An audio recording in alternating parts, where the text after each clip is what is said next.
ఒక మిత్రుడు అడుగుతున్నాడు, మంచి ప్రోటీన్ ఏది, ఎగ్గా లేదా పాలా అని. నా పేరు డాక్టర్ కృష్ణ చైతన్య, సంజీవని కేరళ హాస్పిటల్, భీమవరం. ఎగ్లో ఉండే ప్రోటీన్స్ అనేవి ఎగ్లో ఉంటాయి, పాలలో ఉండే ప్రోటీన్స్ పాలలో ఉంటాయి. అయితే ఎగ్ అనేది అత్యద్భుతమైన మంచి గుడ్ ఫుడ్ అని చెప్పుకోవచ్చు. ఎగ్లో ముఖ్యంగా చెప్పాలి అంటే ఒక ఎగ్ వచ్చేసరికి 7 to 8 grams ఆఫ్ ప్రోటీన్ అనేది అందుతుంది. దీనిలో లెనిన్, కోలిన్ అనేటువంటి మంచి ప్రోటీన్స్ ఉంటాయి. దాంతోపాటుగా B12 అత్యధికంగా ఉంటుంది.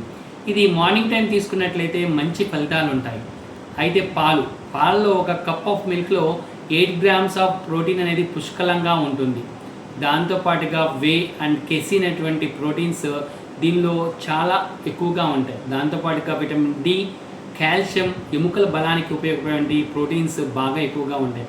అందువల్ల మార్నింగ్ టైం ఎగ్ అనేది తీసుకోండి. అది 1 నుంచి 2 వరకు తీసుకుంటే చాలా మంచిది. ఒక కప్ ఆఫ్ మిల్క్ అనేది నైట్ టైం కానీ లేదా మధ్యాహ్నం పూట కానీ తీసుకున్నట్లయితే మంచి ఫలితాలు ఉంటాయి. రెండిట్లో మంచి ప్రోటీన్సే ఉంటాయి. Thank you.